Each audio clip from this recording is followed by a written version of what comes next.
It was a bustling afternoon in New York City. The streets were alive with the hum of passing cars, the chatter of tourists, and the occasional bark of a dog.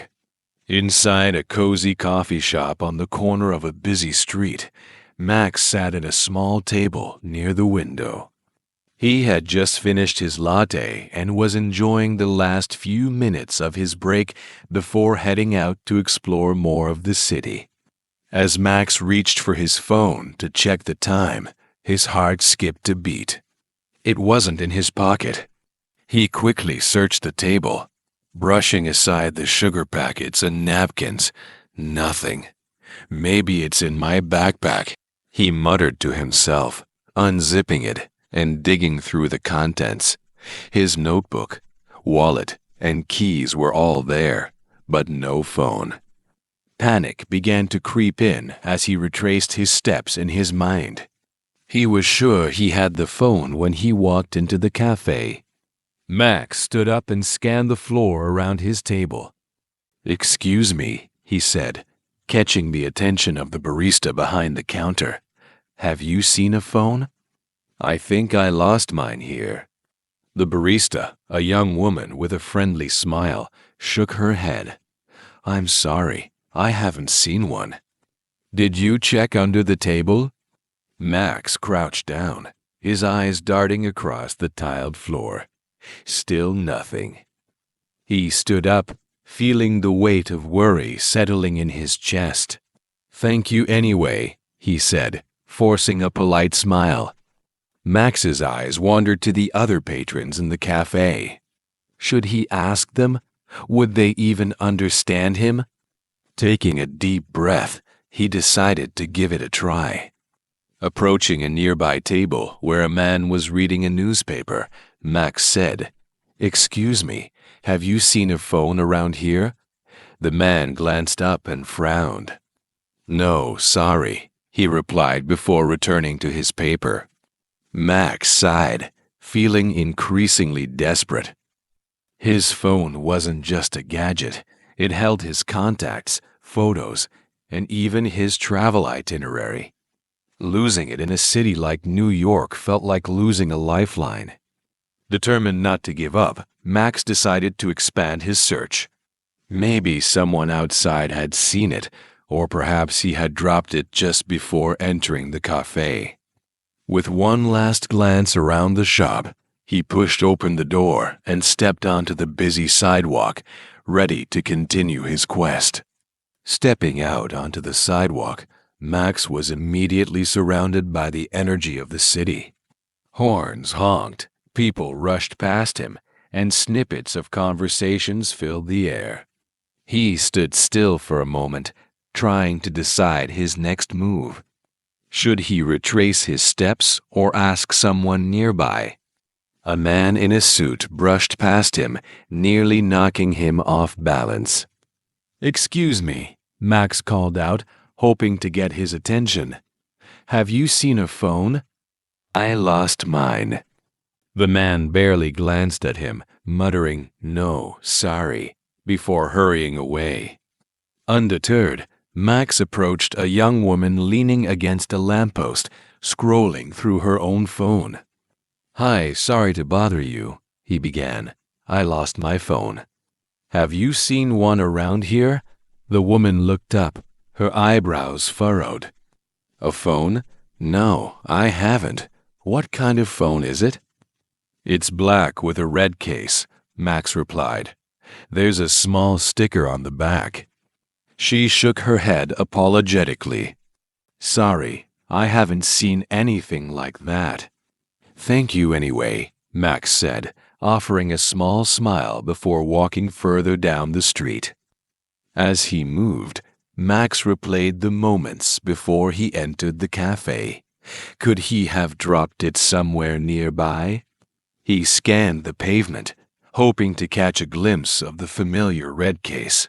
But the sidewalk revealed nothing but gum stains and fallen leaves. Max spotted a street vendor setting up a cart of pretzels and decided to ask him, "Excuse me, have you seen a phone lying around here?" The vendor, a middle-aged man with a kind face, looked thoughtful. I haven't, but people drop things all the time around here. Maybe someone picked it up. Thanks for your help, Max said, though the man's words weren't particularly reassuring. As Max turned to leave, he bumped into a woman carrying a stack of books. "Oh, I'm so sorry," he exclaimed, helping her steady the pile. "It's okay," she replied, laughing. "No harm done." "Actually, can I ask you something?" Max added quickly. "I lost my phone nearby. Have you seen one on the ground or anywhere else?" "No, I haven't," she said, frowning.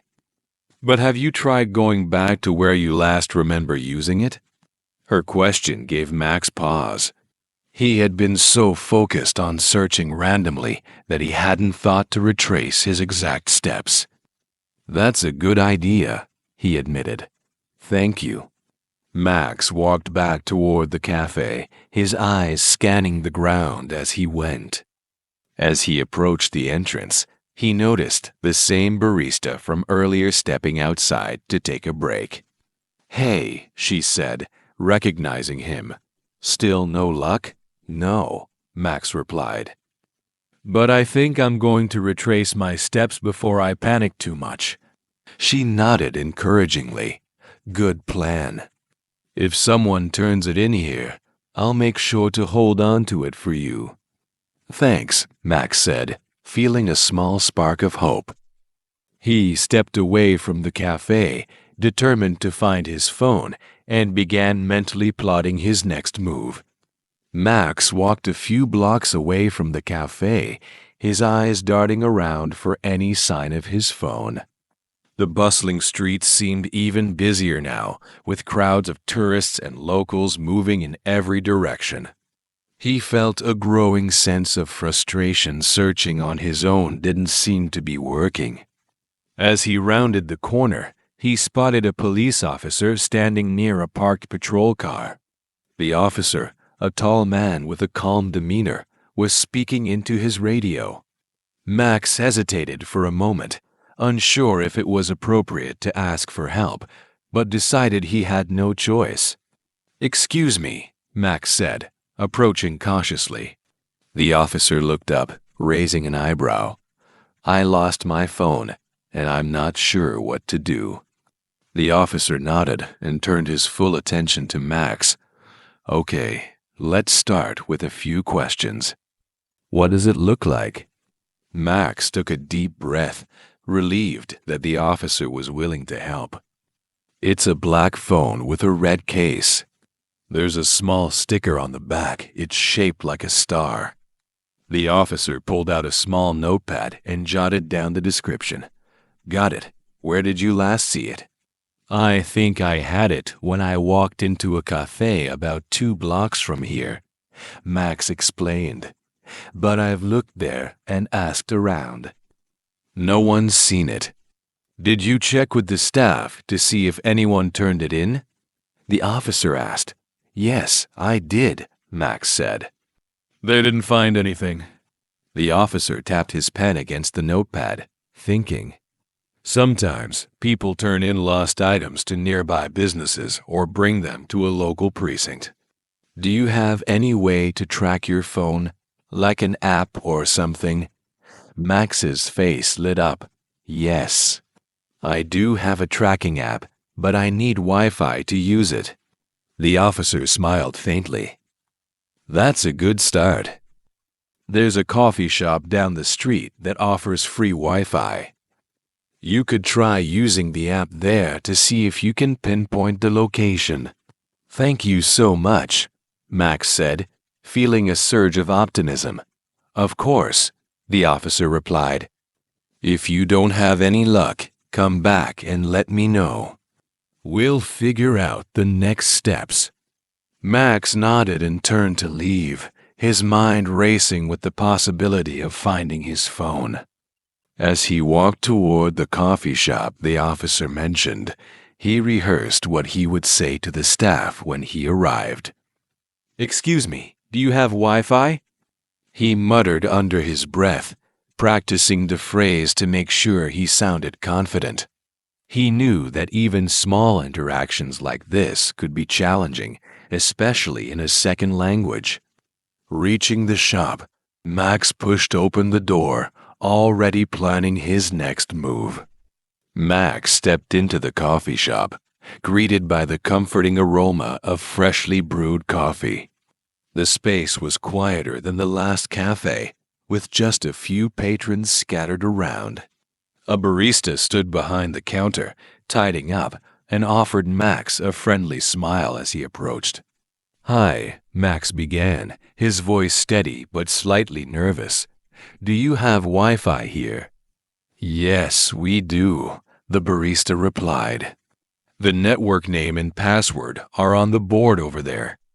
Max glanced at the small chalkboard near the counter and quickly noted the information. "Thank you," he said, then added, "Also, have you seen a phone around here?" "I lost mine earlier today." The barista shook her head. "No, I haven't. But if someone found it and brought it here, it would be in our lost and found." "Let me check for you." Max watched as she stepped into a small back room. A moment later, she returned empty-handed. "Sorry, nothing's been turned in." "That's okay," Max said. "Thanks for checking." He chose a table near the window and pulled out his laptop from his backpack. After connecting to the Wi-Fi, he opened the tracking app, his fingers moving quickly over the keyboard. His heart raced as the app loaded, displaying a map of the surrounding area. There it was, a small blinking dot indicating his phone's location. It wasn't far, just a few blocks away. The relief he felt was overwhelming, but it was quickly replaced by curiosity. Why was it there? Had someone picked it up? Max closed the laptop and stood up, ready to leave, but decided to buy a coffee first as a small gesture of gratitude for the Wi-Fi. "Can I have a black coffee to go, please?" he asked the barista. "Sure thing," she said, ringing up the order. "Good luck finding your phone." "Thank you," Max replied, taking the cup and heading out the door. As he walked toward the location marked on the map, he replayed the events of the day in his mind.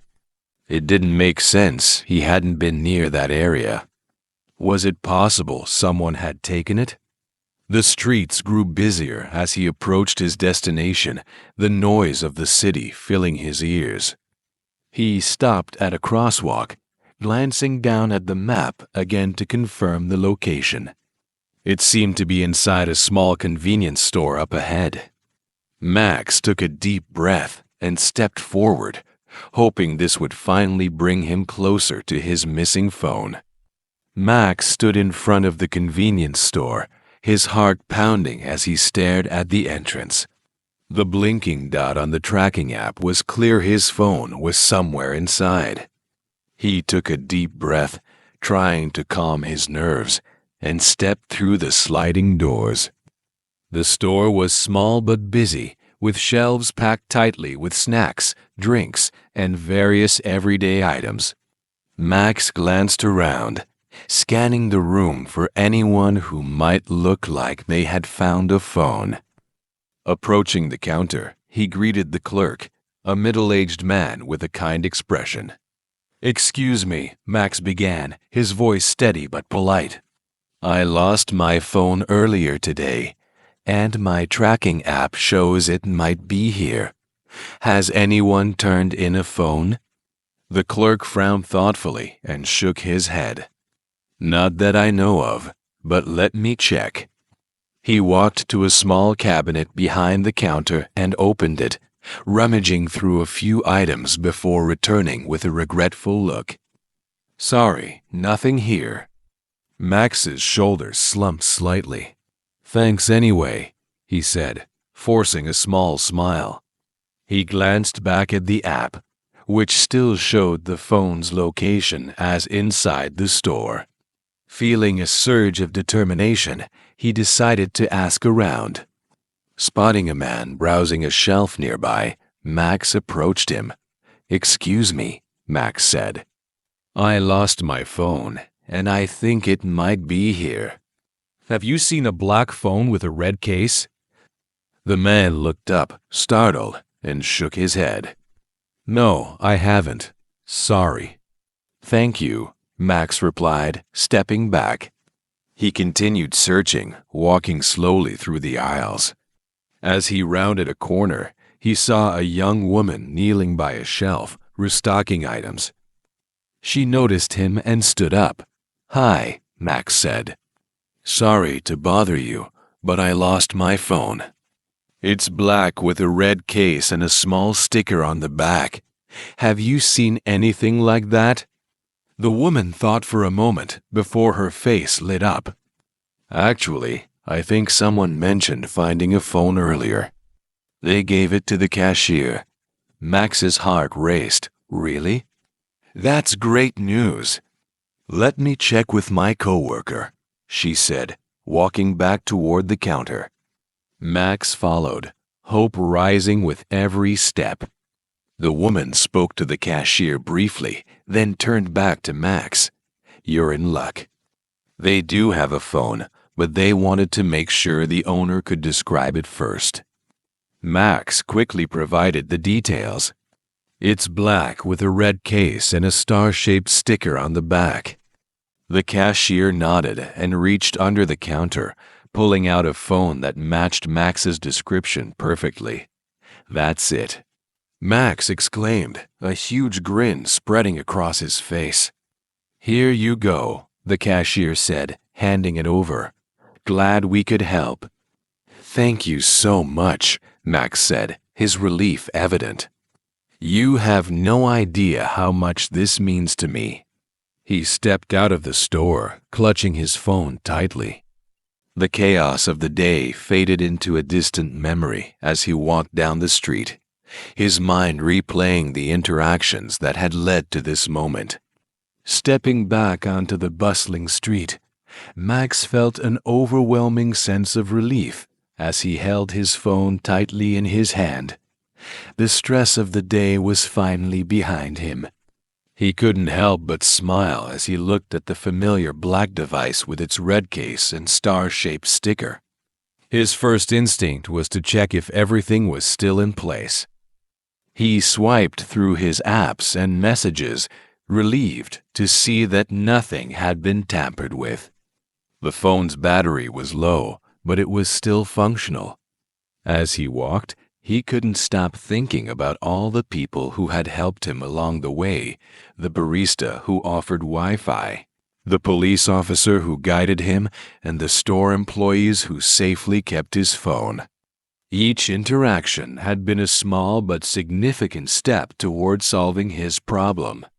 Stopping at a bench in a quiet park nearby, Max sat down and took a deep breath. He opened his notes app and typed out a quick summary of everything he had learned that day. How to ask for help politely. "Excuse me, I lost my phone. Can you help me?" How to describe an object in detail. "It's black with a red case and a small star sticker." How to stay calm and persistent in a stressful situation. Max smiled as he read over the list. Losing his phone had been a frustrating experience, but it had also been an unexpected opportunity to practice English in real-world situations. He looked around the park, noticing families walking their dogs, children playing on the swings, and tourists snapping photos of the city skyline. Life was moving on, and so was he. Before heading back to his hotel, Max decided to stop by the first cafe he had visited. He wanted to thank the barista who had been so kind earlier in the day. When he arrived, she was still there, wiping down the counter. "Hey," Max said, smiling. "I just wanted to let you know I found my phone. The barista's face lit up. "That's great. I'm glad you did. Thanks for being so helpful earlier," Max added. "It made a big difference." "Anytime," she replied. "New York can be overwhelming, but people are usually willing to help if you ask." Max nodded, her words resonating with him. As he left the cafe, he felt a newfound confidence in navigating unfamiliar situations. That evening, back in his hotel room, Max reflected on the day. Losing his phone had turned into an adventure he hadn't expected, a challenge that tested his ability to communicate and connect with others in a language that wasn't his native tongue. Looking at his phone one last time before plugging it in to charge, Max chuckled softly. "Next time," he thought, "I'll double-check my pockets."